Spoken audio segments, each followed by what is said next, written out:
श्रीनाथ महाराज एक दिवस त्यांच्या मागे लागल्याशिवाय राहणार नाही आणि तशी परिस्थिती या ठिकाणी आता निर्माण झालेली आहे.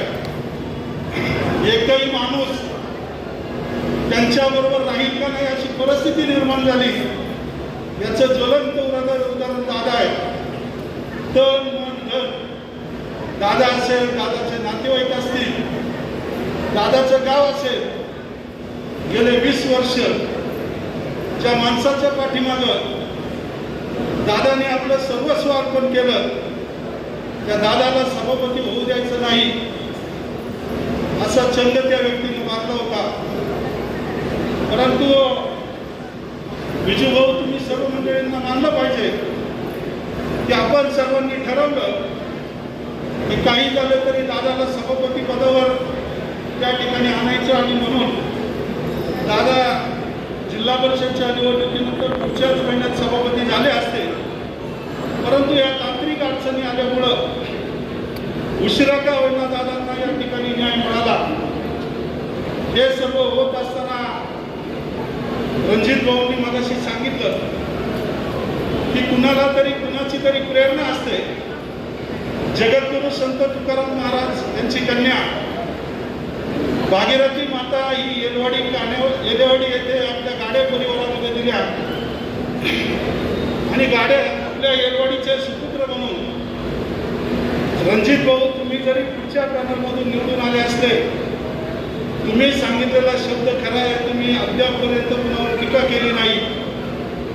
राजकारणात एकमेकाच्या विरोधात जरी काम केलं असतं तरी तुमची मनस्वी इच्छा या मार्केट कमिटी प्रती, संचालकाप्रती, सर्वांप्रती चांगली राहिली. तुम्ही सर्वांबरोबर चांगले राहिले आणि त्या भूमिकेतून भागीरथी मातेच्या आशीर्वादानं तुमच्या परिवाराला, येलवाडी गावाला ते पद, उपसभापती पद या ठिकाणी मिळालं. तुम्हाला सुद्धा मनापासून धन्यवाद देतो. आज या दोनही व्यक्ती रात्री पत्रकार परिषदेमध्ये त्यांनी जाहीर सांगितलं की आमची जी कोर कमिटी आहे, मी आमदार म्हणून जरी असलो तरी मी हुकुमशाही गाजवणार नाही हे मी पहिल्या दिवसापासून सांगितलं.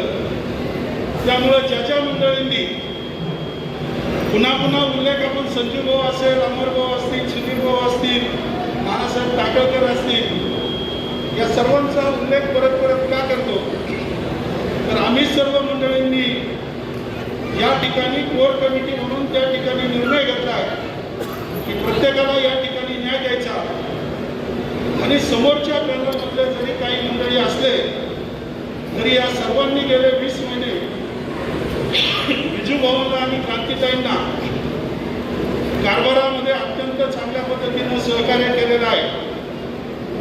त्यामुळं जी मंडळी या प्रक्रियेमध्ये सहभागी झाले त्यांना सुद्धा भविष्य काळात जवळजवळ 2 वर्ष अजून मार्केट कमिटीला बाकी आहे. त्याचबरोबर प्रत्येक मार्केट कमिटीला चांभारे साहेब या ठिकाणी आहेत, मुदतवाढ भेटतच असते. त्यामुळं जर कदाचित मुदतवाढ भेटली तर मोठ्या प्रमाणामध्ये प्रत्येकाला या ठिकाणी संधी मिळणार आहे. ही संधी देण्याचा प्रयत्न आम्ही सर्वजण मंडळी करण्याचा निर्णय या ठिकाणी घेतलेला आहे. खऱ्या अर्थानं वेळ खूप झालेला आहे. सकाळी 11 वाजल्यापासून ही प्रक्रिया सुरू झाली आणि या प्रक्रियेमध्ये सहभागी झालेले खऱ्या अर्थानं नियोजन करणारे दादांचे सुपुत्र असतील, रणजित भाऊंचं कुटुंबीय असेल, सर्व मित्रपरिवार असतील, राक्षवाडी ग्रामस्थ युवा वर्ग असेल, या सर्वांना मनापासून धन्यवाद देतो.